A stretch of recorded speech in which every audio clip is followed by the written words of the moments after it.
Sa previous episode, si Earth ay pumasok sa isang laro na tinatawag na VR game, na kung saan ginagawa niya ito upang sumaya lamang sa kanyang free time at nag-create siya ng mahinang character upang iwasan siya ng mga ibang player.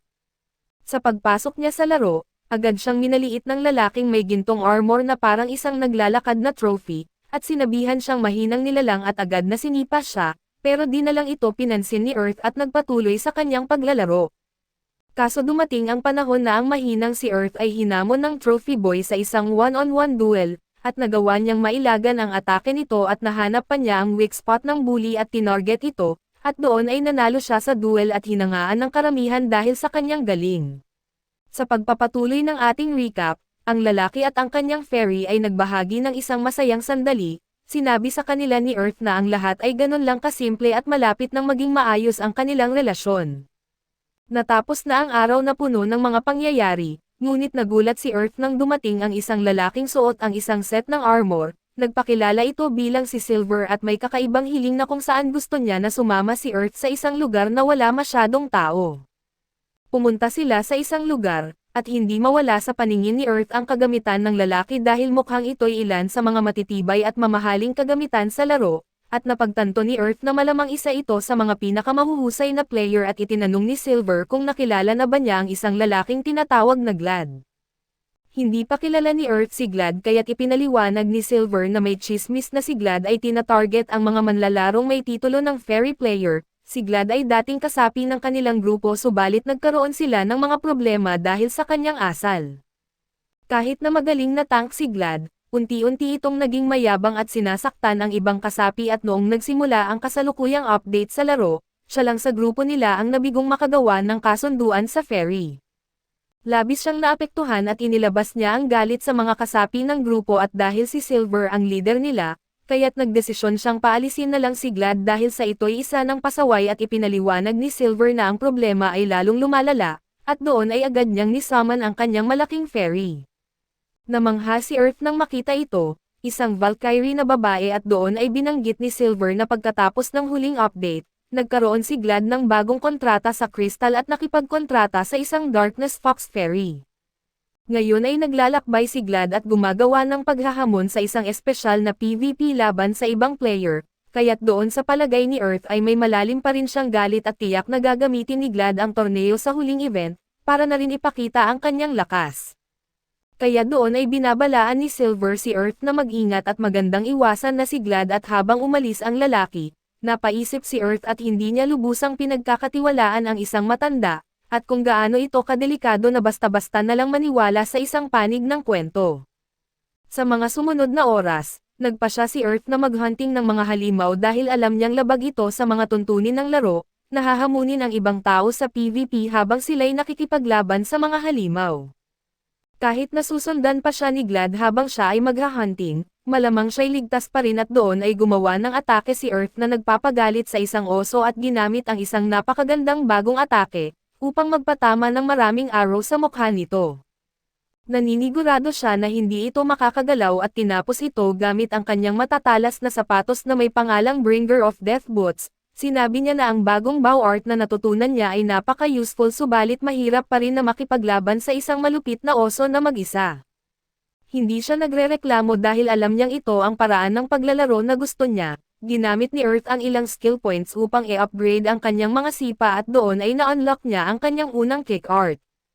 Pagkatapos nito, nagmina si Earth ng ilang bato at umaasa na makahanap ng steel at light metal, sapagkat mayroon siyang plano na subukan ang mga ito sa kanyang gagawing build at gayunpaman, natuklasan niya ang pampasabog na bato at nagbabala sa lahat na mag-ingat. Sa kabutihang palad, nakuha niya ito nang hindi sumasabog subalit alam ng lahat na lahat sila'y mamamatay kung ito'y sumabog, at napakalaki ng epekto nito at umaasa ang lahat na gagawa ito ng malaking pagkasira.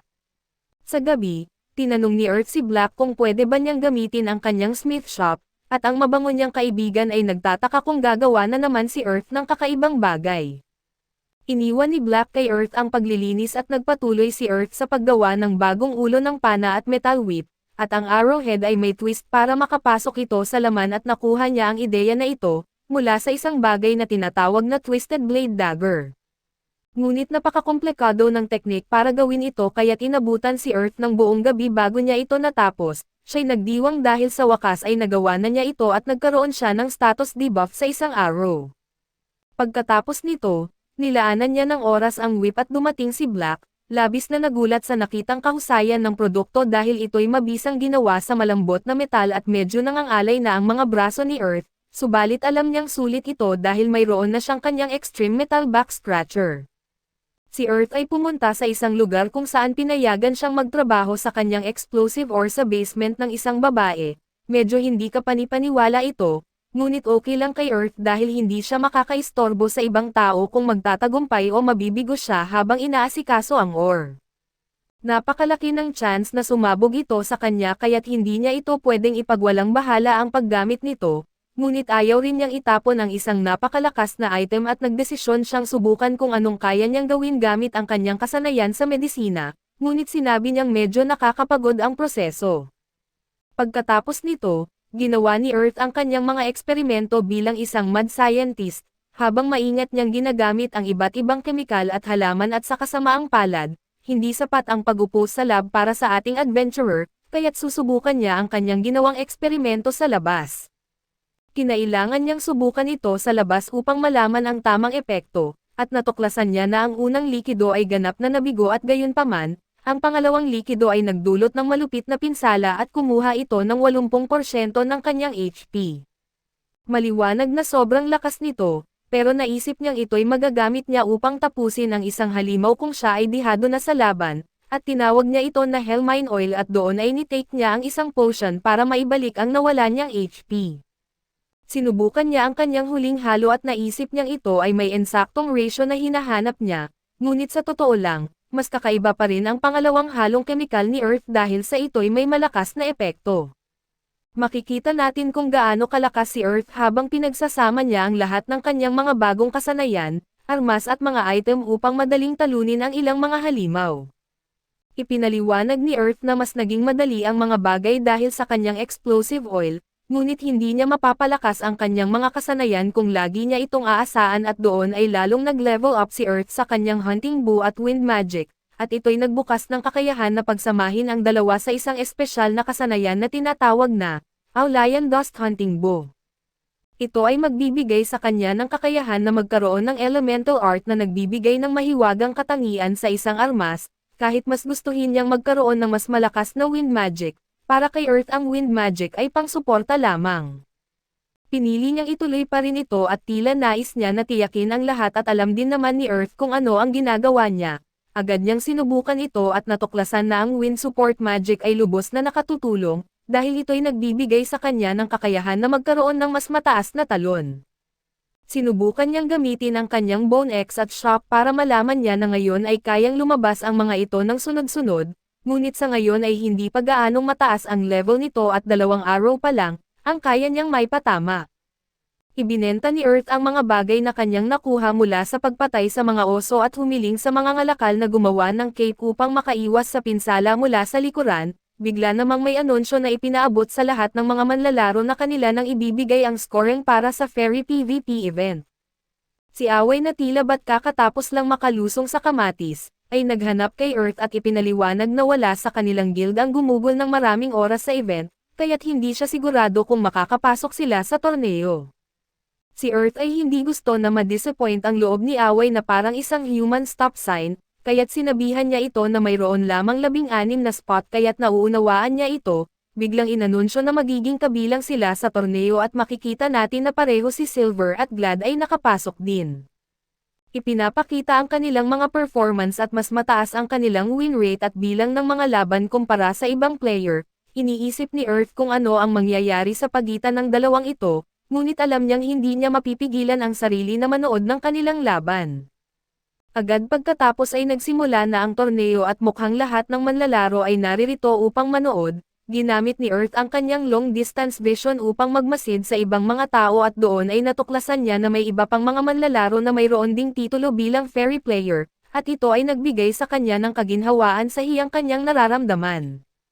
Nagsimula na ang mga laban, at binanggit ni Away na ang lahat ng mga mandirigma ay may mataas na level at di lamang iyon, mukhang nag-evolve na rin ang kanilang mga fairy at si Earth na laging totoo sa kanyang sarili at alam na kung makikisali siya, maswerte na siyang maipanalo ang 10% sa kanyang mga laban. Napansin ni Earth na ang mga liwanag na mula sa natalo na fairy ay pumupunta sa nanalong fairy. Ito ay hindi umiiral noong fairy PvP, kaya't nagtaka siya kung ano ang nangyayari. Nagpapatuloy ang mga laban at ang pinakahihintay na laban sa pagitan ni Silver at Glad ay malapit nang magumpisa. Nagsimula si Glad ng pang-aasar, at tinanggap ni Silver ang responsibilidad sa pagiging masama ni Glad. Plano niyang baguhin ang asal ni Glad at gagawin niya ito sa pamamagitan ng pagtalo niya dito at nagumpisa na ang kanilang laban, ngunit hindi na bago kay Glad ang galaw ng matandang tao at mukhang magkatapat sila, at namamangha ang lahat sa kung ano ang mangyayari sa laban ng mga nangungunang player. Inilabas ni Silver ang isang malakas na atake, ngunit labis na nagulat si Earth nang makita na nagawa itong iwasan ni Glad gamit ang Wind Boost. Ito pala ay isang trap para sa matanda dahil hindi ito makakaiwas habang nasa ere ito at agad na inatake ito ni Glad. Sinalo ng fairy ni Silver ang atake na para sana sa kanya, subalit tapos na ang laban at ipinahayag na si Glad ang nagwagi at malinaw na magkatulad ang lakas nila, subalit naramdaman ni Earth na si Glad ay labis na uhaw sa tagumpay. Masaya si Glad na nakita ang pag-evolve ng kanyang Fox Fairy at umaasa na ito'y magkakaroon na ng halaga sa kanya, ngunit dahil sa ngayon na kaya nang makapagsalita ang fairy na ito at doon ay tinanggihan nitong gawin pa ang nakakasulasok na pagkatao ni Glad.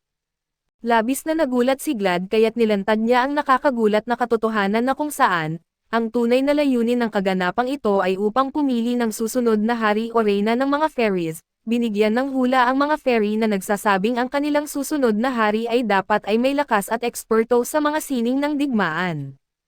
Ang mga fairy ay hindi mga mandirigma, kaya't nagdesisyon silang matuto mula sa mga tao na mga ekspertong mandirigma at ang nagwawagi sa laban ay magmamana ng mga stats mula sa mga natalo na fairy, hanggang sa tanging isa na lamang ang natira na magiging kanilang hari o reyna.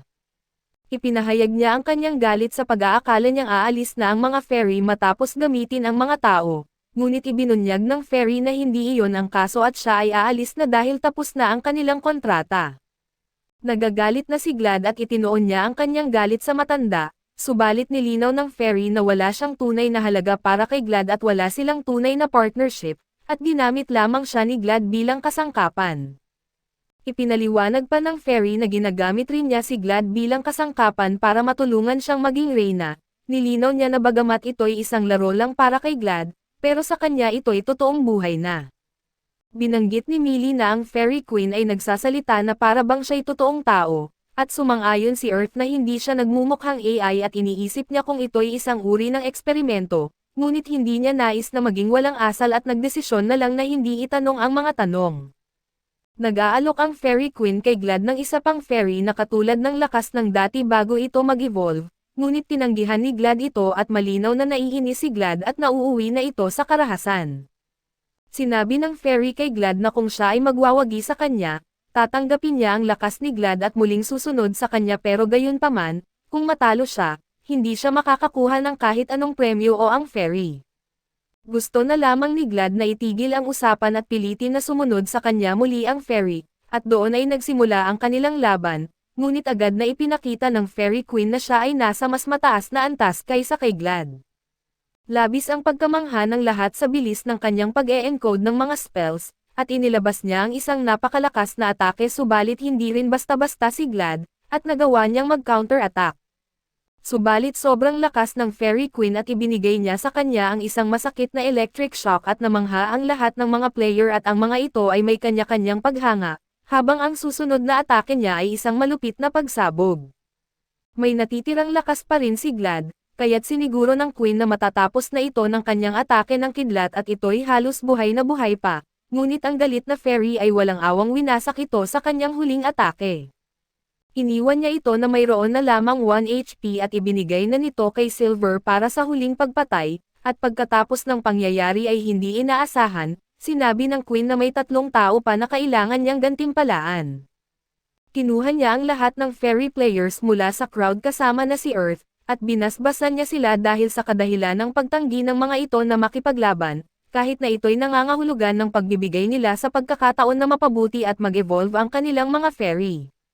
Dapat sana ay ang pag-angat ng antas ng fairy ang gantimpala para sa kanilang pagsasanay, ngunit naisip niyang iba ang kanilang ibigay na parangal at mayroong isinasaalang-alang na kakaiba para kay Earth, at sobrang gulat siya nang sabihin ng Queen na makikipaglaban siya sa kanya. Kaso dito na nagtatapos ang ating recap, salamat sa inyong panonood hanggang sa muli.